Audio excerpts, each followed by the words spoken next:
සුබ දවසක් අසන්නා වූ සියලු දෙනාටම මම හිතුවා ඉතාමත් යහපත් මාතෘකාවක් කාලෝනිශ්චිතයි මේ කාලෙට ඒක වැදගත් මම දැක්ක පහුගිය දින දෙක තුන තුල මෙන්න මේ කොහරි පළාතක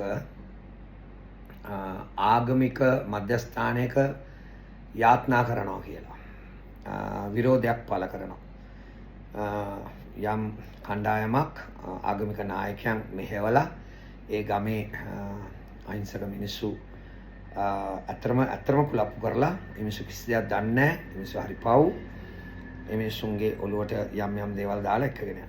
දැන් මම කැමති මේකෙදී චූටි දෙයක් ඔබට මතක් කරන්න.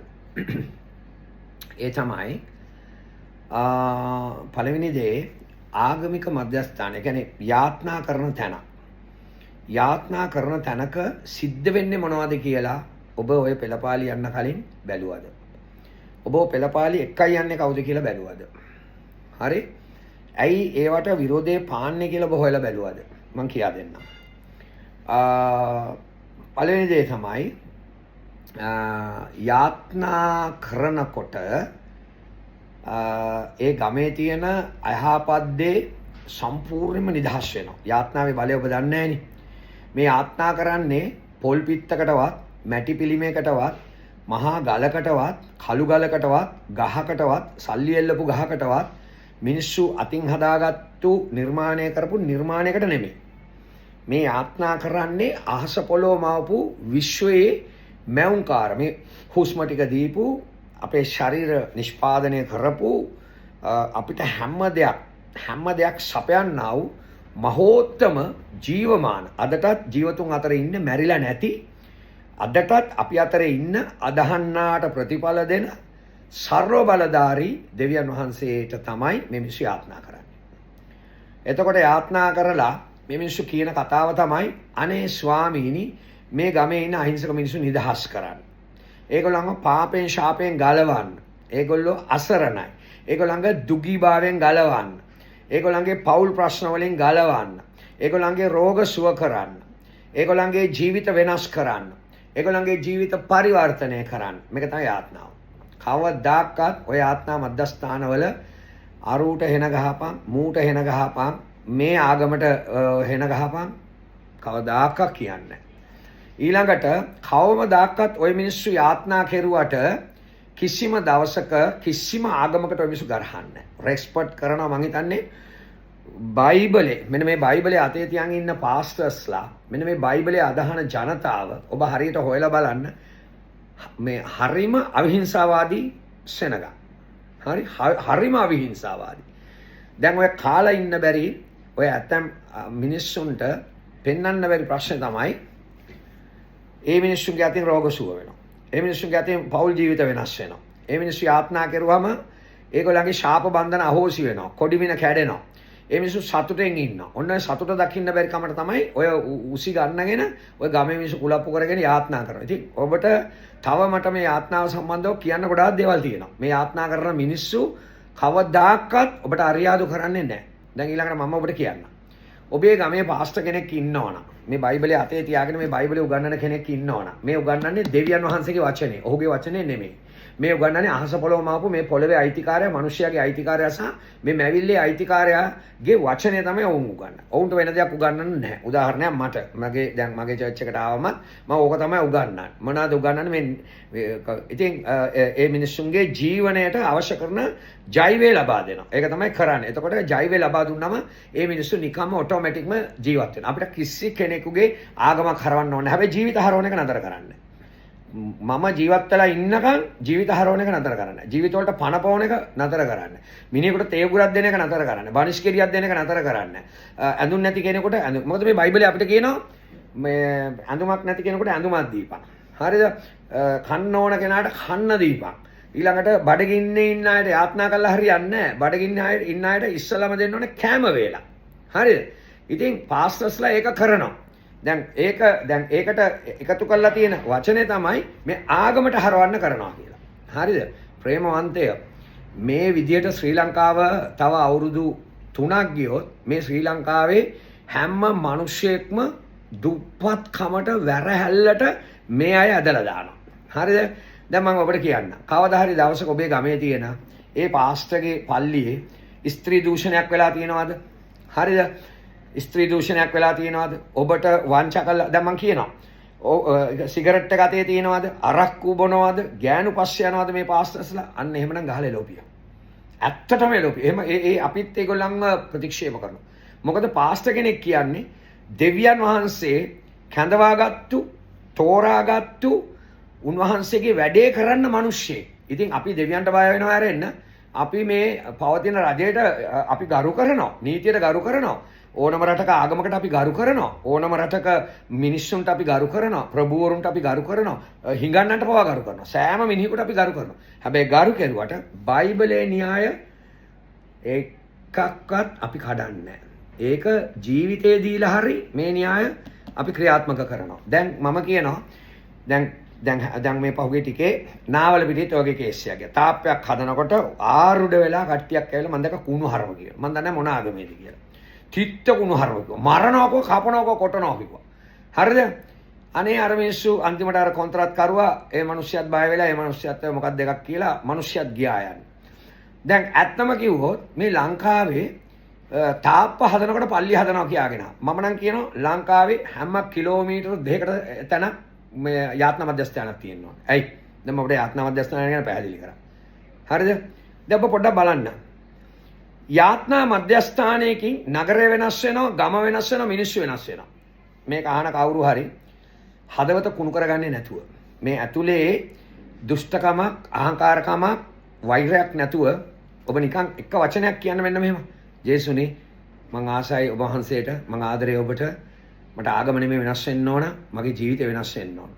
හොද්දට අරක්කු බොන වේබත් දෙක ඕක කියලා බලන්න. ඥාන උපස්යාන එකක් කියලා බලන්න. හොරකම් කරන එකක් කියලා බලන්න. ඔය ඕනම නරක වැඩක් කරන කෙනෙක් ඔය වචන පහ කියලා බලන්න. ඔබට පුදුමයි. මොකද බයිබලයේ කියනවා ජේසුස් වහන්සේගේ නාමය කියා අඬ ගසනකොට උන්වහන්සේ එනවා කියලා. ඇවිල්ලා නිදහස් කරනවා. බලේ කවදාකවත් බලෙන් උන්වහන්සේ කිසි කෙනෙකු නිදහස් කරන්නේ නැහැ. බයිබලයේ එළිදරව් පොතේ කියනවා මම දොර ළඟට සිට තට්ටු කරනවා. යමෙක් මගේ හඬ අහලා මට එන්න කිව්වොත් ජීවිතය ඇතුළට මම ජීවිතේ පවිත්‍ර කරනවා, ආශිර්වාද කරනවා, ඔහු සමග සහභාගීකම් දරනවා කියලා. මොකද මැරිච්ච දෙවිවරුන්ට, පොල් පිටි දෙයියන්ට, මැටි දෙයියන්ට කවදාකවත් උදව් කරන්න බෑ. ඒක ජනතාව දැනගන්න ඕන. ආගමක් හොඳයි. හැම ආගමක ශාස්ත්‍රූරු නායකයෝ මං කියන්නේ හොඳ නැහැ කියලා. හරිම හොඳයි. අපි දැන් මේ බලන්න මේ රටේ මේ ආගම පවත්වන ඇතැම් මිනිස්සු හරිද? සමහරක් වෙලාවලට ඔබ අදහන ආගමේ ඔබ අදහන ස්ථානෙට ඔබට යන්න පුළුවන්. ගෑනුලා මේක යවන්න පුළුවන්ද උතන්ට? ඔබේ නෝනාව තනියෙන් යවන්න පුළුවන්. හරි දැන් ඔය පෞද්ගලිකයේ පෙළපාලිය ආවා ඔය නායකයොත් එක්ක. ඔය නායකයන් ගාවට පුළුවන් නම් ඔබේ නෝනාව පොඩ්ඩක් යවන්න පැයකට එකමාරකට පුළුවන්ද කියලා බලන්න. ඔබ කවුරුත් යවන්නේ නැහැ. මොකද අපිට ඕන තරම් මම පාස්ටර් කෙනෙක් ඇටියට මගේ දේවස්ථානයේට ඕන තරම් කාන්තාව පුරුෂයෝ ඇවිල්ලා කියලා තියෙනවා මේ මගේ නෝනට මේ මාතවර කරා මෙහෙම කරා මේ අහන්න පාස්ටර් කෙනෙක් ගාව ඒව නැහැ. පාස්ටර් කියන්නේ සුද්ධ මිනිස්සෙක්, ගැලවීම ලැබලා දෙවනාංශයේ ආලේපේ ලැබලා ගැලවීම ලැබලා පාපයට බය මිනිස්සෙක්. හරිද? ඕගොල්ලෝ මස් මාළු වලට බය වුණා. ওই මිනිස්සු මස් මාළු වලට බය වුණාට ඒවටත් බය නැහැ. ඒව හොරෙන් කනවා. මස් මාළු උඹලා කඩ ඔය මේ මාංශ පිල්ලි වලට බය වුණාට ওই මිනිස්සු පාපයට බය නැහැ. කාන්තාවක් කෙලසන්න බය නැහැ. චූටි කුඩා දරුවෙක් කෙලසන්න බය නැහැ. ওই මිනිස්සු ගංජා වලට බය නැහැ. ওই මිනිස්සු බියර් වලට බය නැහැ. ওই මිනිස්සු අරක්කු වලට බය නැහැ. ඔය ඔක්කොම බීලා අර අහිංසක ගමේ ජනතාව මෙහෙවලා කියනවා යාත්නා මධ්‍යස්ථානේ ඔය ආශිර්වාද මධ්‍යස්ථානේ එළවපන් කියලා. අනේ ජනතාව ඔබට එක දෙයක් කියන්න. ඔබ කෝප වෙන්න එපා මගේ මේ පණිවිඩයට. ඔබට ආශිර්වාදයක් වෙන්නේ බේබද්දෙක්ගෙන් නෙමෙයි, ගෑනු පස්සේ යන්නේකින්ගෙන් නෙමෙයි. මේ රෑට උදේට යුනිෆෝම් එක රෑට මේ වෙන කලිසම් ඇඳගෙන ක්ලබ් ගානේ නටන උන්ගෙන් නෙමෙයි. මේ රට අපි බේර ගන්න ඕන මුන්ගෙන්. මම මේක අදහස් කරන්නේ මේ ආගමට ගරහනව නෙමෙයි. අනේ ඒ පවිත්‍ර ආගම මෙන්න දැන් මේ ලංකාව බලන්න අපවිත්‍ර කරලා තියෙන හැටි. බලන්නකො සමාජ මාධ්‍යේ කොයිතරම් වීඩියෝස් එනවාද කියලා. මම දැක්ක මේ ළඟදී නටනවා. මේ අර ඒ ආගමික මේකත් අරගෙන මෙහෙම කර නටනවා. හරිද? අර පොන්ස් ඩාන්ස් කියන්නේ එහෙම එකක් දානවා මෙහෙම කර මෙහෙම කර ගැලපෙනවද කියන්නකො. ගීතිකාවක් දාගෙන නටුවනම් කමන්නේ. ඒක ඊට වඩා උචිතයි. මේ අමුතුම ගීතයක් දාගෙන නටනවා. තව සමහරු ගංජා උතනවා. මේ ආගමේ යුනිෆෝම් එක දාගෙන ගංජා. තව සමහරු බියර් ගහනවා. තව සමහරු පොලිසිය වලට ගිහිලා අඬක මරනවා කපනවා. ආගමික නායකයෝද? පොඩක් කල්පනා කර. ඕගොල්ලෝ කල්පනා කරන්න. සෙනෙවන්ත ජනතාව මට බයින්න කමන්නේ කමෙන්ට් එකෙන් ඔය ලියයි හොඳ කුණුහරුප. මොකද ඒ වගේ කුපිත වෙන්න කියන්නේ මනසක් නැහැ නේ ඔයගලන්ට හිතන්න. ඔයගොල්ලෝ කල්පනා කරන්න මොකද්ද මේගොල්ලන්ට වෙලා තියෙන්නේ කියලා. ශ්‍රී ලංකාව මෙහෙම යන්න දෙන්න පුළුවන්ද? තව අවුරුදු 5ක් මෙහෙම ගියොත් මොකද වෙන්නේ කියන්නකෝ. මේ වගේ IRC කාර්යෝ නැගිට්ටොත් මොකද වෙන්නේ? මේ වගේ IRC කාර්යෝ මේ රටේ නැගිට්ටොත් අපේ අනාගත පරපුර මොකද්ද වෙන්නේ කියන්නකෝ. සමලිංගික සේවනය. ඊළඟට කාම මිත්‍යාචාරය. හරිද? සුරාව. හරි? හොරකම මේ ඔක්කොම තියෙන නායකයන්ගෙන් උපදෙස් අරගෙන ඕගලගේ දරුවෝ කොහෙටද යන්නේ? මේ අහන්න කවමදාක්වත් යුනිෆෝම් එක දිහා විතරක් ඒ පූජක වස්ත්‍රය දිහා විතරක් බලන්න එපා. පූජක වස්ත්‍රය අඳන් ඉන්න මිනිස්සයා කවුද කියලා බලන්න. එයාව හොයලා බලන්න. ඌ මොන වගේ කිද්ද කියලා හොයලා බලන්න. උගේ ආගමික ස්ථානයේ ඌ කරන රහසිගත දේවල් හොයලා බලන්න. ඌ ගංජා ගහන එකෙක් නම් නැවිලා වඳින්න පුළුවන්ද ඌට? ඌ අරක්කු බොන එකෙක් නම් නැවිලා වඳින්න පුළුවන්ද ඌට? ඌ අපවිත්‍ර නම් ඌ මොනවද මේ වෙලා තියෙන්නේ? මේ වෙලා තියෙන්නේ රජයේ රැකවරණත් ඒගොල්ලන්ට තියෙනවා. ඊළඟට සමාජ රැකවර ඒගොල්ලෝ හදාගෙන තියෙන්නේ. ඒගොල්ලෝ ලස්සන්ට සෙනග මුලා කරලා ඒගොල්ලෝ වපසරිය හදාගෙන තියෙන්නේ. ඒගොල්ලන්ට විරුද්ධව නැගිටින්නේ. හැබැයි මතක තියාගන්න. පාස්ටර් ගොඩ්ෆ්‍රී කියන්නේ දෙවියන් වහන්සේගේ මිනිහෙක්. මම ඔය එකෙකුට බය නැහැ. මම රජයේ නීති රීති වලට සහ මේ රටේ තියෙන පවතින මේ හැම නීතියකටම ගරු කරනවා. හැබැයි දේව නීතිය මට අංක 1. හරිද? දේව නීතිය මට අංක 1. මම කවදාකවත් දේව නීතියෙන් පිට යන්නේ නැහැ. හරිද? මගේ හෘද සාක්ෂිය පවිත්‍රායි. හරි? මම ලස්සනට ජීවත් වෙන මිනිහෙක්. හොරකම, වංචාව, ගෑනු එවන්න කොන තරම් බලන්න. මේ කොල්ලෝ එවන්නකෝ. මේක කොල්ලෙකුට යන්නත් නැහැ, ගෑණියෙකුට යන්නත් නැහැ. මොකෙකුටවත් යන්න නැහැ. හරිද? හවස් වෙනකොට ඔයා හොඳට වහගෙන උද්ද බුබ්බෑන් වගේ ගහගෙන ඉන්නේ. මේ බහුතරයක්. හොඳයි ඉන්නවා. නමුත් මං හොඳයට නෙමෙයි මේ කතා කරන්නේ. කුලප්පු වෙන්න එපා හැමෝම. බහුතරයක්. ඉතින් ඉස්සලා බලන්න ඔබට මේ වන්දනාව කියලා දෙන මේ මිනිස්සු කොහෙද ඉන්නේ කියලා. ඉතින් මට නම් අදහස ඉදිරි අවුරුදු 5 ඇතුලේ යාත්නා මධ්‍යස්ථාන 5000ක් හැදෙන්න ඕන. පාස්ටර්ස්ලා මෙන්න මේක අහගන්න ප්ලීස්. දෙවියන් වහන්සේ අදහන සෙනග ඔබට දෙවියන් වහන්සේ බය අඩුකමේ ආත්මයක් දීලා නැහැ. හරිද? ජේසුස් වහන්සේ ඔබව කැඳෙව්වේ මේ එක එකාගේ පදවලට නටන්න නෙමෙයි. තේරුණාද? ඔබට මතකනේ දෙවියන් වහන්සේගේ මිනිස්සු රජයන් පෙරළුවා. මම මොන උදාහරණයක් කියන්නම්. ඒ කාලේ අපිට හරියට හිරියාර කරපු රජයක් තිබුණා. නම කියන්නේ නැහැ. දැන් ඒගොල්ලෝ ගොඩක් අසනීප වෙලා ඉන්නේ. දෙනියායෙන් පටන් ගත්තා. රැලි පටන් ගත්තා. අර සේනාව, මේ බල සේනාව, ඌ බල සේනාව, ඒකේ සේනාව, මේකේ සේනාව. අතන මොකද උනේ? වර්ෂ 5න් 5ට ඇතුළට යනවා. 5න් 5ට ඇතුළට යනවා. ඒක නිකන් මේ මොනවාද පුදුම ශාපයක් වුණා මේ මිනිස්සයාට. හරි? මොනා කරන්න ඇවිල්ලාද? දෙවනාංශයට විරුද්ධව මේ දෙවනාංශයට විරුද්ධව හිට ගන්න බෑ හලෝ. දෙවනාංශගේ මිනිස්සුෙකුට විරුද්ධව හිට ගන්න බෑ. ඔබ හිතනවාද මට තුවක්කුව දික් කර පළියට කොකා ගස්සන්න පුළුවන් ඒ කියලා? දෙවියන්වහන්සේ අවසර දුන්නොත් කොකා ගැස්සේ. නෑ නැත්තන් අය කිව්වටත් අවසර නෑ මට වෙඩි තියන්න. හරිද? මම දන්නවා මං කවුද කියලා. දෙවියන් වහන්සේ කියන්නේ කවුද කියලා මම දන්නවා. දෙවියන් වහන්සේ කවදාකවත් එයාව අදහන මිනිසුන්ට විනාශ වෙන්න දෙන්නේ නැහැ. ඉතින් පාස්ටර්ස්ලා මේක දැනගන්න. කිතුණු සෙනග මේක දැනගන්න. ඔබේ ගමේ එක පවුලක් හරි ඔබ දෙවියන් වහන්සේ පිළි අරන් ඉන්නවනම් ඒක වෙනස් කරන්න එපා. කවදාකවත් වෙනස් කරන්න එපා. කාගේවත් කීමට වෙනස් කරන්න එපා. මොකද දෙවියන් වහන්සේ ඔබ තියලා ඔබගේ પરම්පරාව ගලවන්න යනවා. ඔබගේ ගමට ගැලවීමක් අවශ්‍යයි. ඔබේ ගමේ බලන්නකෝ කොච්චර ඔබේ පුරුෂයා කොච්චර බොනවද? ඔබේ භාර්යාව කොහෙද මොනවද කරන්නේ? ඔබේ පවුලේ තත්ත්වය පොඩ්ඩක් කල්පනා මං කියන දේ කල්පනා කරන්න. හොඳට අවබෝධයට ගන්න. ජනතාව හොඳට අවබෝධයට ගන්න. ඔබ සමහර දෙවියන් වහන්සේ ගැන අත්දැකීම් නැහැ. හැබැයි අවබෝධයට ගන්න. ඔබේ පෞල් ජීවිතේ කොයි වගේ ඔබේ දරුවෝ කී දෙනෙක් අසනීපයෙන් ඉන්නවද? සුව කරන්න බැරි රෝග කොච්චර තියෙනවද ඔබේ පවුලේ ඇතුලේ? ඉඩකඩම් ප්‍රශ්න, ඔප්පු ගස් තියලා කොයි තරම්නම් ඔබ වාහන ඇරියස් වෙලා ණයවර ඔබට අඩු ගානේ සමහර කාට කැම ටිකක් කා ගන්න නැහැ. ඒ තරම් ඔබ සම්පූර්ණයෙන්ම මේ ආවිලා. හැබැයි මේගොල්ලෝ මේ අය ඔයගොල්ලන්ව ගැට ගහලා තියෙන ඒගොල්ලන්ගේ මධ්‍යස්ථානවල. කවදාක පාස්ටර්ස්ලා ඔයගොල්ලන් ගැට ගහලා තියෙනවද? පාස්ටර්ස්ලා ඔයගොල්ලන්ට වතුරු වීදුරුවක් දෙන්නේ ආදරයට නෙමෙයිද? ආගමට හරවන්නද? කාට හරි පුළුවන් නම් ඉදිරිපත් වෙලා කියන්නකෝ බලන්න. මේ ආගමට හරව මාගාවට ඕන තරම් ජනතාව වෙනවා. මම ඇවිල්ලා ලංකාවේ සුව කරන්නේ. මගේ අත් වලින් වකුගඩු පිළිකා ඕන එකක් සුව වෙනවා. මෙතනට ඇවිල්ලා බලන්න ජායලට. හරි ජායලට නම් ලංකාව වටේම යනවා. මට මේ පහුගිය ටිකේ කොහොත් යන්න එපා ඉන්නේ කිව්වා. මම කිව්වා ඇයි ඒ ජනතාව අසරණ නැද්ද? ඒ ජනතාවට කවුද ඉන්නේ? ඒ ජනතාවට සුවය දෙන්න කවුද ඉන්නේ? හොස්පිටල් හොඳයි. ડોක්ටර්ස්ලා හොඳයි. නරක නෑ. හැබැයි සුවය දෙන්න බෑ. ඔබගේ ලේ පරීක්ෂා කරන මැෂින් එකට ඔබට ඒ මැෂින් එකට පුළුවන් ද බොසුව කරන්න? CT ස්කෑන් මැෂින් එකට පුළුවන් ද බෝසුව කරන්න? ડોක්ටර් පුළුවන් ද බෝසුව කරන්න? බෑ බෙහෙත් ටික දෙනවා. එච්චරයි. දිව්‍ය සුවය කියලා එකක් තියෙනවා. දිව්‍ය හස්තය කියලා එකක් තියෙනවා. දෙවියන් වහන්සේගේ බලය දිව්‍ය හස්තය ඔබේ පවුලට ඕනේ. දිව්‍ය හස්තය නැතුව ඔබට මොකුත් කරන්න බෑ. ලී කෑලි වලට මැටි පිළිම වලට එක එක ಜಾති පත්තු කරලා වැන්දට දිව්‍ය හස්තය එන්නේ නැහැ. දිව්‍ය හස්තය කියන්නේ සමදතාවයක්. ඒක දෙවියන්ගෙන් එනවා ඔබට. ඔබගේ ශරීරයට දිව්‍ය හස්තය ආවම ලෙඩ ඔබ ආකර්ෂණය කරන්නේ නැහැ. යහපත ඔබ ආකර්ෂණය කරන්නේ නැහැ. ඔබ හොඳින් ඉන්නවා, සුවයෙන් ඉන්නවා, සනීපයෙන් ඉන්නවා, පෞල් ජීවිතය හොඳ වෙනවා. දැන් බලන්න හොඳට බලන්න ඔබේ ගමේ කවුරු හරි දෙවියන් වහන්සේ අදහනවා නම් ඔබ හොඳට ඒගොල්ලන් හොයලා බලන්න කොච්චර කරුණාවන්තද, කොච්චර වෙනස්ද, ඒගොල්ලන්ගේ කතාබහ කලින් කොහොමද, කුණුහරුප කොච්චර කිව්වද, දැන් කොහොමද ඒගොල්ලන්ගේ ජීවිත, දරුවෝ කොහොමද, චුට්ටක් හොයලා බලන්න. කාලයක් දෙවියන් වහන්සේ අදහනකොට මේ හැම පරිසරය ඔක්කොම වෙනස් වෙනවා. ඉතින් ඕකට ඉරිසියා කරන්න එපා. ඕකට කරන්න තියෙන්නේ තව යාත්නා මධ්‍යස්ථාන ඉක්මනට පිහිටව ගන්න.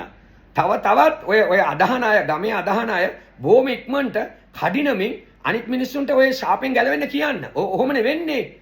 දැන් මගේ දේවස්ථානෙට එන්නේ මේ මොනවාද? මං FB දානවා. මේ සුව වෙන ඒවා. සමහර කුණුහරුපෙන් බයිනවා. ඉතින් කමන්නේ. සමහරු කියනවා අනේ එන්න ඕනේ. අනේ මෙතනට එන්න ඕනේ. එනවා. එහෙම කියලා එනවා. හරිද? දැන් අදත් මගේ දේව මෙහෙත් තිබුණා. හම්බන්තොටෙන් ඇවිල්ලා තිබුණා. දකුණෙන් ඇවිල්ලා තිබුණා. හරි? අනුරාධපුරයෙන් ඇවිල්ලා. මේ හැම තැනින්ම එනවා. ඒ විතරක් නෙමෙයි ආගමික පූජකයෝ ආපු ඒවත් මාගාව තියෙනවා. ඒගොල්ලන්ගේ මේ ළඟදී ආව වකුගඩු ප්‍රශ්නයක්. දැවැන්ත ආගමක දැවැන්ත පූජකෙක්. සුව වුණා. එයාගේ යන්න දැන් TV channel මේ මොනවාද YouTube channel එකේ එයාගේ වැඩසටහන් යනවා. එයා ඉඳලා හිටලා කතා කරලා කියනවා අනේ පාස්ටර් වාට ගොඩාක් ස්තුතියි ගොඩාක් පිං. ඇත්තටම දෙවියන් වහන්සේ ඉන්නවා. මේ හිතන්න එපා ඔය පූජකවරු දෙවියන් වහන්සේ අඳුරන්නේ නැහැ කියලා. සමස්තය ඔය කීප දෙනෙක් ඔහොම වුණාට කීප දෙනෙක් ඔය දෙවියන් වහන්සේට විරුද්ධව ජනතාව කුලප්පු කරාට බහුතරයක් ඉන්නවා දැන්. හරිද? යුනිෆෝම් එක දාගෙන ඒ ආගමික පූජකවරු ගොඩ දෙනෙක් ඉන්නවා මේ දෙවියන් වහන්සේ අදහන අය. හරිද? ආණ්ඩු පක්ෂ විපක්ෂ ඇතුළෙත් ඉන්නවා දෙවියන් වහන්සේ අදහන අය. හිතන්න එපා මේ කංජියක් කියලා මේ දෙවියන් වහන්සේ. හරිද? දැන් මට මේ හයිය මම මේ හයියෙන් කතා කරන්නේ දෙවියන් වහන්සේගේ ගැට අරගෙන කතා. ඒ හයිය අරගෙන කතා කරන්නේ. ඒකයි මම කිව්වේ. දැන් මම වුණත් මීට අවුරුදු 21කට කලින් අපරාධකාරයෙක්. හොරකම් කරපු, සල්ලාල ජීවිතයක් ගත කරපු, තුප්පයි ජීවිතයක් ගත කරපු මිනිහෙක්. මගේ නෝනා බෞද්ධ. මගේ නෝනා දකුණේ. එහෙ ගෑනු කෙනා මේ බයිබලය අතර ගත්ත ඩුබායි වලදී. ඒ ගෑනු කෙනාට කිව්වා ජේසු ජීවමානයි. උඹට වෙන ඔප්ෂන් නැහැ කෙල්ලේ. උඹගේ මිනිහා මේ යන දඩාවත මාවතෙන් ගලවන්න පුළුවන් එකම කෙනා තමයි ජේසු. කියපන් ජේසුට කියලා. මගේ නෝනා බයිබලය අතර මම කතෝලිකයෙක්. මගේ නෝනා බයිබලය අතර ගත්තා හොද්ද කුණුහරුව. ගැහුවා මම. අවස්ථා ගානක් ගැහුවා. තෝඹේ පොඩක පැත්තකින් තියහන් කියලා. ගෙදර රණ්ඩු. හැමදාම බීගෙන එනවා. ගෑනු පස්සේ යනවා. මේ මගේ අතීතේ මං කියන්නේ. හොරකම් කරා. අවුරුදු 21ක් වුණා. හරිද? ලස්සන පවිත්‍ර ජීවිතයක් ගත කරනවා. ශුද්ධ ජීවිතයක් ගත කරනවා. නිදහස් ජීවිතයක් ගත කරනවා. හරි? ලස්සනට ඉන්නවා. හිඟත් නැහැ, ණයත් නැහැ, බයත් නැහැ. හරි? ඒ මගේ බෞද්ධ නෝනා දෙවියන් වහන්සේගේ වචනය ගෙනාවා.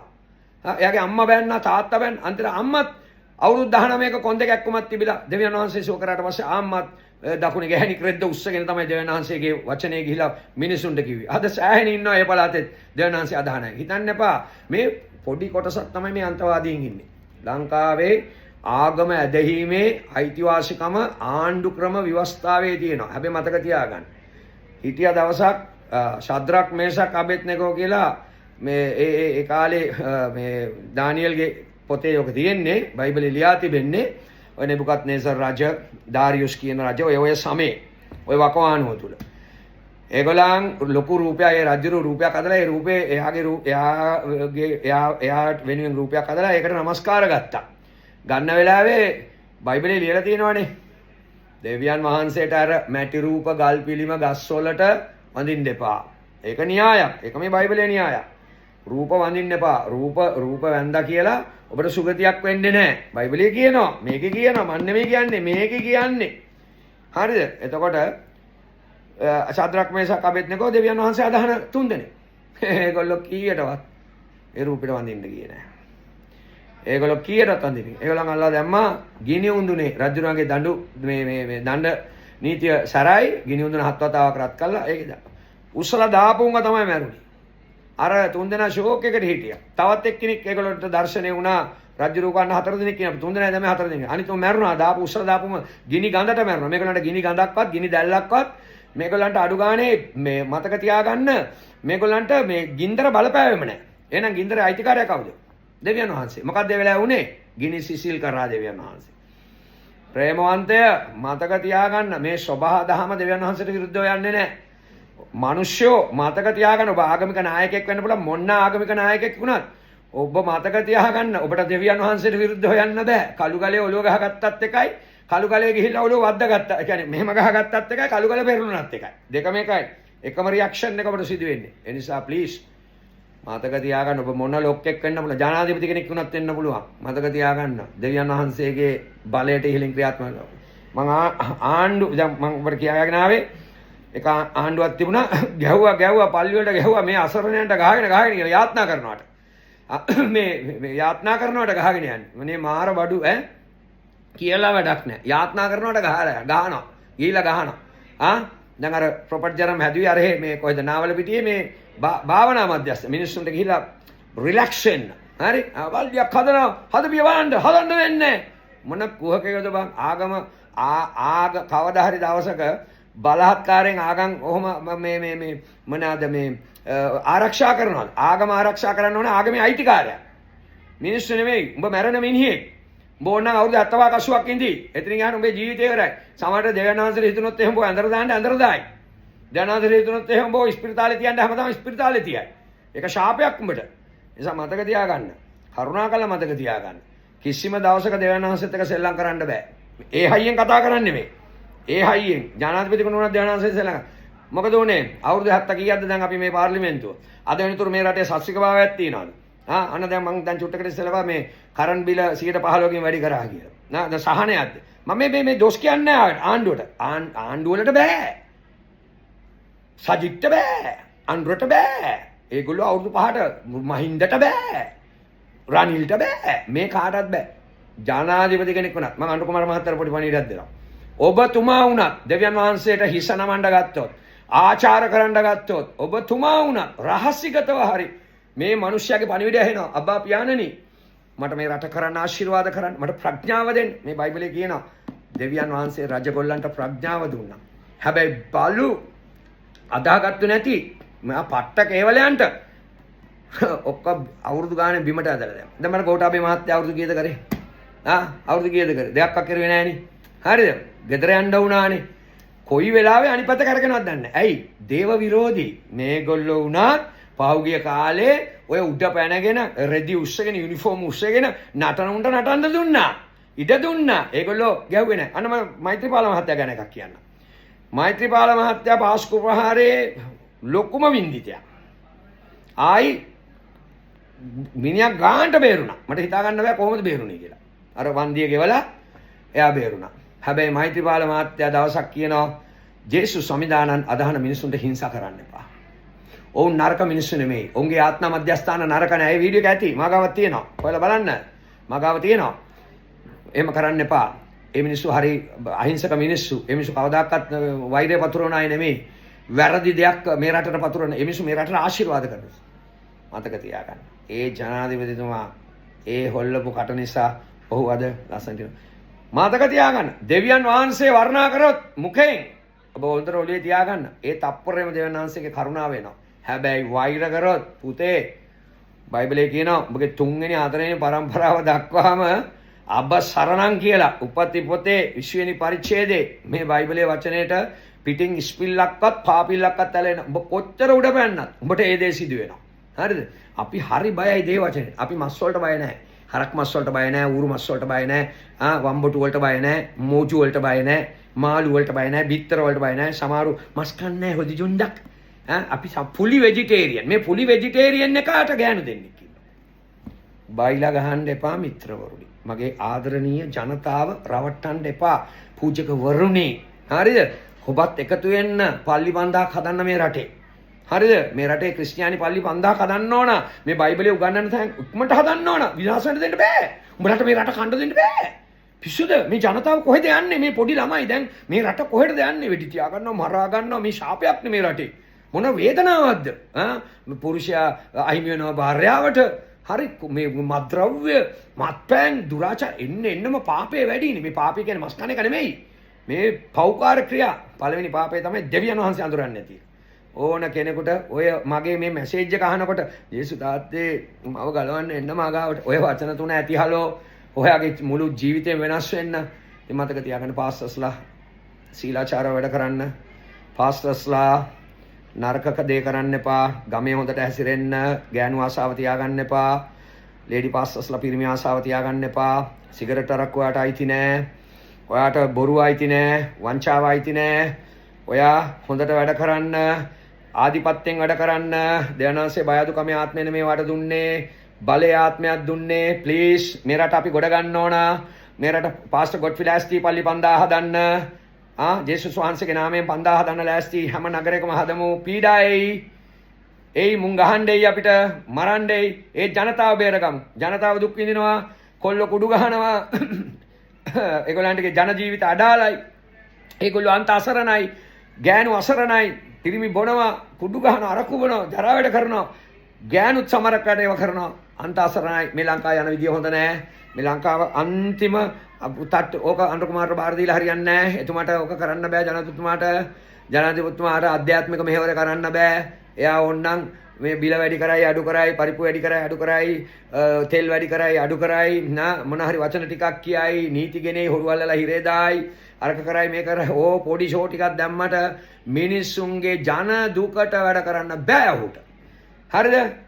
මේ අහන්න. රටේ ශාපේ කඩන්න නම් බයිබලයේ කියනවා ජේසුස් ක්‍රිස්තුස් වහන්සේ කුරුසේ මැරලා නැවත දින 3 නැගිට්ටා. උන්වහන්සේ යමෙක් උන්වහන්සේ විශ්වාස කරනවා නම් උන්වහන්සේ ගැලුම්කාරයා, උන්වහන්සේ දෙවියන් වහන්සේ, උන්වහන්සේ මගේ අපච්චි කරගන්නවා නම් ඒ මොහොතේම ඔබේ ශාපේ අවශ්‍යන බවට උන්වහන්සේ අපිට ප්‍රතිඥා දීලා තියෙනවා. ඉතින් ඒක මට වෙලා තියෙනවා. ඒක මගේ ජීවිතේ පෞද්ගලික ජීවිතේ. ඒ නිසා තමයි මගේ සිය පවුල හොඳින් ඉන්නේ, සතුටින් ඉන්නේ. මගේ දරුවෝ සතුටින් ඉන්නේ. මට දරුවෝ දෙන්න 3 දෙනෙක් ඉන්නවා. පොල්ලෝ දෙන්නයි කෙල්ලයි. ෆැන්ටාස්ටික්. මම පුංචි කාලේ හැමතිස්සෙම පොලිසි ගානේ හිටියා. මම පුංචි කාලේ හිරගෙවල් වල හිටියා. මගේ එක දරුවෙක්වත්, මගේ දරුවෝ 3 දෙනා මට වාසනාව. මගේ නෝනා රැජිනක් මගේ ජීවිතේ. හරි? මට හිතා ගන්න බෑ අපිට මොකද උනේ කියලා. එතන මේ දේවනාංශගේ වචනේ. ඒ නිසා ප්‍රේමාන්ත දයාවේ ආදරණීය ජනතාවනි, දුෂ්ට පූජකවරුන්ට මට කරන්න දෙයක් නැහැ. කුලප්පුවේ මේ වීඩියෝ එකට මට කරන්න දෙයක් නැහැ. මොකද පාස්ටර්ස්ලා දේවසේවකයිනි හැංගිලා හිටියා ඇති රට බේර ගන්න ඕන ඉක්මනට. මේ රට වැටලා තියෙන වල හොඳ නැහැ. මේ රට යන විදිය හොඳ නැහැ. ඔයාටත් මටත් වගේ දෙවියන් වහන්සේ අපිව කැඳෙන්නේ මොකටද? මොකටද මේ වචනෙන් කැඳෙව්වේ? අපිව කැඳෙව්වේ මේ රටේ ජනතාව අපි අතර දුන්නා. මේ දුක් විඳීම කෙලවර කරන්න. ඒක ඔබටයි මටයි විතරයි කරන්න පුළුවන්. මේ ගංජා ගහන, කුඩු ගහන, ගෑනු ළමයින්ට අරියාදු කරන, කොල්ලන්ට අරියාදු කරන මේ සෙප්පඩ කාරයන්ට කවදාකවත් ඔක් කරන්න හම්බෙන්නේ නැහැ. කිසි දවසක් කරන්න හම්බෙන්නේ නැහැ. ඉතින් ඒ නිසා අපිට තියෙන්නේ ධර්මය ආරක්ෂා කරන්න නෙමෙයි. ධර්මය ආරක්ෂා කරගන්නේ දෙවියන් වහන්සේ. අපිට තියෙන්නේ මේ සෙනග ආරක්ෂා කරන්න. මොකද මේ බලය අපිට ආලේපේ දුන්නා නේ. එදා ගෝලියෝ 10 දෙනා කැඳවලා ජේසුස් වහන්සේ මොනවද දුන්නේ? සුව කිරීමේ බලය දුන්නා. මිනිස්සු නිදහස් කිරීමේ බලය දුන්නා. ඒ හැම බලයක්ම දීලා සුභාරංචිය කියන බලය දුන්නා. දැන් අපි ගිහිලා තව කෙනෙකුට දෙවියන් වහන්සේ ගැන කියන්නේ ඇයි? ආගමට හරවන්නද කියන්නේ? බයිබලයේ මොකද්ද කියන්නේ? සකල ජාතියන්ට කියලා සුභාරංචි කියපයි. ඇයි? ඔවුන්ගේ ශාපය අහෝසි වෙන මිනිස්සු. ඔවුන් මරණයෙන් පස්සේ ස්වර්ගයට යන මිනිස්සු. මේ එන බයිලා වට්ටෝරුවක් ගහනවා, මරණයෙන් පස්සේ බල්ලෙක් වෙනවා, පූසෙක් වෙනවා, ගෙම්බෙක් වෙනවා, නරියෙක් වෙනවා, පණුවෙක් වෙනවා, හූනෙක් වෙනවා, මදුරුවෙක් වෙනවා, හොඳුරුවෙක් වෙනවා, මැට්ටෙක් වෙනවා, නැට්ටෙක් වෙනවා කියලා. එහෙම එකක් මේ කවදාකවත් මේකේ බලාපොරොත්තු වෙන්න එපා. ජේසුස් වහන්සේ මරලා නැගිට්ටා වගේම මෙතන ඉන්න හැමෝම මරලා නැගිටිනවා. ඔබ අදාගත්තත් නැතත් ඒ දවසේදී ඔබට නැගිටින්න වෙනවා. ඒක විනිශ්චය දවස. ඒ දවසේදී ඔබ අනිවාර්යයෙන්ම උන්වහන්සේගේ ඉදිරියට යනවම තමයි. උන්වහන්සේට මුණ දෙනවා. උන්වහන්සේ ආන්නේ මේ පණිවිඩය ඇහුණා බදාගත්තද කියලා. අදාගත්තේ නැහැ කිව්වොත් එහෙම කෙලින්ම යන්න පුළුවන් පල්ලෙහාට. උන්වහන්සේ අදාගත්තු අයගෙන් අහන්න යන්නේ අදාගත්තද කියලා. අදාගත්තු අය එකවරම උන්වහන්සේ පොළොවට ආවම ඔසවා ගන්නු ලබනවා. ඉතින් ඒ නිසා මතක තියාගන්න ප්‍රේමවන්තය, ඔබ අරියාදු කරන්න අපේ ව්‍යාපෘතිය බලවත් වෙනවා. ඔබ අපිට හරස් වෙන්න ගමින් ගමට යාත්නා මධ්‍යස්ථාන වැඩි වෙනවා. ඔබ අපිට අරියාදු කරන්න අපි යාත්නාවෙන් නැගිටිනවා. මොකද යාත්නාවෙන් කරන්න බැරි දෙයක් නැහැ. හරි? අපි යාත්නාවෙන් ආණ්ඩු ගෙදර අරලා තියෙනවා. හරිද? අපි මම ඔබට කෙලින් කියන්නම්. අපිට වද දීපු ආණ්ඩුවක් තිබුණා 2000 මං හිතන්නේ මගේ මතක හැටියට 15ද කොහෙද? අපි ඒක ගෙදර ඇරි අපි. හරිද? අපිට සෑහෙන වද දුන්නා. අපිට ගැහුවා. ඒ වෙලාවේ අපි කිව්වා ජේසුනේ ස්වාමිනේ මේ ආණ්ඩුව ගෙදර යන්න ඕන. නැත්තර නැති වෙලා අද නාමයක් දෙකරන දැනට හිරගෙවල් වල යන දැනට ඒ මිනිස්සුම පත් වෙලා ඕක අපිට කරන්න පුළුවන්. යාත්නාවේ බලය අපි දන්නවා. ඉතින් ඒ නිසා රටේ ජනතාව කුමන ආගමකවත් කමන්නේ ඔබට ආදරෙන් කියන්නේ ජේසුස් වහන්සේට ඔබ ආරාධනා කරගන්න පෞද්ගලිකව. ඔබ එන්න ඕනේ නැහැ මේ කිසි පල්ලියකට. ඔබ ගෙදර ඉඳන් ආරාධනා කරන්න. දෙවියන් වහන්සේ ඔබේ හදවතට ආවට පස්සේ දෙවියන් වහන්සේ ඔබ යවන්න ඕනේ කොහෙටද කියලා ඊට පස්සේ දෙවණියට උන්වහන්සේ තීරණය කරයි. ඉතින් ඒ නිසා මතක තියාගන්න මේ රට කිතුණු පූජකවරුනි, පාස්ටර්ස්ලා, සිස්ටර්ස්ලා, සේවකයනි මතක තියාගන්න මේ රට යක්ෂයාට අයිති නෑ. මේ රට දෙවියන් වහන්සේට අයිති. ඒ නිසා ඔබට මට වගකීමක් තියෙනවා. ඔබයි මායි කඩුල්ලේ හිටගත්තොත් ඔබට වෙඩි තියන්න හම්බෙන්නේ නැහැ කාටවත්. ඔබ කපන්න කොටන්න හම්බෙන්නේ නැහැ කාටවත්. හරි? ආප්‍රච්චුමා ගැන ඔබ දන්නවනේ. ආප්‍රච්චුමා ගාවට එලිසා ගියාම මොකද වුනේ? එලියා ගියාම මොකද වුනේ? පණිවිඩය දුන්නාම මොකද වුනේ? එවලම හිස කසා දාන්න ඕන. හරිනම් පණිවිඩය ඇහුවම තව අවුරුදු 3ක් උඹට වැහි නැහැ කියලා රජුරු ගාවට ගිහිල්ලා කිව්වම රජුරු මොකද කිව්වද? කටවහන් හිටියා. ඇයි කටවහන් හිටියේ? දෙවියන් වහන්සේ කට ලොක් කළා. අදහස් ලොක් කළා. මයින්ඩ් එක වහලා. හැබැයි එළිය පාරට ගියාට පස්සේ SMS එකක් එනවා. මොකද්ද? මේ තෝ මරනවා. ඊට පස්සේ තමයි නැට්ට පස ගහන්නේ. ඒ මොකද්ද එළියට උනේ? දෙවෙනි ස්ටෙප් එකට දෙවියන් වහන්සේ එළියව සූදානම් කරපු විදිහ තමයි. ඉතින් ඔබ මාව සූදානම් කරලා තින්නේ වැඩේ කරන්න සූදානම්. ගාමුපල්ලි 5000 මේ රටේ ගන්න ඕන. කිලෝමීටරෙන් කිලෝමීටර තියෙන ඕන දේවස්ථාන. දෙවනා මිනිස්සු එන්න ඕන. මිනිස්සු ගැලවෙන්න ඕන. මිනිස්සු නිදහස් වෙන්න ඕන. බය වෙන්න එපා. ඔබ ජීවත් වෙනවා. පෞල්තුමා කියනවා ජීවත් වෙනවා නම් ක්‍රිස්තුස් වහන්සේ උදෙසා මරණය මට ලාභයක්. ඔය මැරෙන්න බය වුන් තමයි ආයුධ අරගෙන හූ තියාගෙන කුණුහරුප කියාගෙන. දැන් අපි ගාව ආයුධ තියෙනවා. අපි ගාව තියෙන ආත්මාව තමයි ලොකුම ආයුධය. අපි බයයිද? මන් දන්නවා පාසස කවුරුත් බය නැහැ. අපි නැගිටින්න ඕන. අපි ගමේ ජනතාව බේර ගන්න ඕන. ගමේ පොඩි පරම්පරාව චූටි ළමයින් අපි බේර ගන්න ඕන. නැත්නම් ඒ ළමයි විනාශයට යනවා. විනාශයට යන්න දෙන්න එපා. මේ කඳවුරු වල බැඳගෙන ඒ ළමයින්ව ඒ පවුල් කඳවුරු වල බැඳගෙන ඒ අයව මේ හිර කරලා තියන් උන් අන්ත දුප්පත් අරුන් හෙන්න පෝසත් මගේ දේවස්ථානෙට උන් මේ හෙන්න ණය වෙලා කෝටි ගණන් ණය වෙලා එන අම්මා දැන් ණයත් නිදහස් උන් රජගොල්ලෝ වගේ ඉන්නවනේ උන් මාර සුපිරියර් ජීවත් වෙනවනේ ඒ ශාපේ කැඩුනම ඉතින් මතක තියාගන්න ඔබ මොන ආගමේ වුණත් කමන්නේ ජේසුස් ක්‍රිස්තුස් වහන්සේ නැතුව නම් ඔබේ ශාපය අහෝසි වෙන්නේ නැහැ. දැන් මට අපිට කේන්තියයි මේ පණිවිඩය. මම මොනා කරන්නේ? මම මැරෙන්නේ නැහැ මම දෙවනාසේ කියන්නේ කිව්වේ ඔයගොල්ලන්ට. මං ගැන කිව්වේ නෑ. මං ගැන කිව්වනම් ඔබ ඕන එකක් කරන්න කියලා. මම මේ බයිබලයේ ඇතුලේ තියෙන දේ කිව්වේ. මේකේ තියෙන බලය කිව්වේ. මේකේ තියෙන දේ ඔබට අල්ලගන්නේ කොහොමද කියලා කිව්වේ. ආගමෙන් නම් හැරෙන්න එපා හොඳේ. ජේසුස් වෙත හැරෙන්න. උන්වහන්සේට කාරණා තනියෙන් කියන්න. කියලා බලන්නකෝ. ආසහිතේ. හොඳයි. අපි ආයෙ හැම වීඩියෝ එකකින්. මේ වීඩියෝ එක මම කරන්නේ ඇත්තටම මේ රට බේර ගන්න ඕනද? ශ්‍රී ලංකාව බේර ගන්න ඕනද? ඉතින් අපි ආත්මා මධ්‍යස්ථාන 5000ක් හදනවා. කාටවත් විරුද්ධ වෙන්න බෑ. දෙවියන් වහන්සේ නැගිටලා ඉන්නේ මේ වෙලාවේ. දෙවියන් වහන්සේ අපේ පක්ෂයේ ඉන්නවා. අපිට සමහරට අරියාදු කරයි. අරියාදු කරන්න අපි නැගිටිනවා. අරියාදු කරන්න අපි නැගිටිනවා. අරියාදු එන්න අපි නැගිටිනවා. අපිට මඩ ගහන්න අපි නැගිටිනවා. ඇයි? උන්වහන්සේ අපිට දුන්නේ බයදුකමේ ආත්මයක් නෙමෙයි. නිර්විතකමේ ආත්මයක්. මොකද නැගිටින්න දෙවියන් වහන්සේගේ බලය වැඩි වෙනවා. ආලේපය ඊට පස්සේ කතා කරන වචන පොල් ගහකට කර්ටි කැඩියන්කොත් කැඩෙනවා. හරි? මූද දෙබෑවියන්කොත් දෙබෑවෙනවා. ඒ බලය ශ්‍රී ලංකාවේ හැම දේව ගැතිවරකටම එන්න යනවා නිර්භීත වැඩ කරන්න. ජේසු පිටයි. Good luck.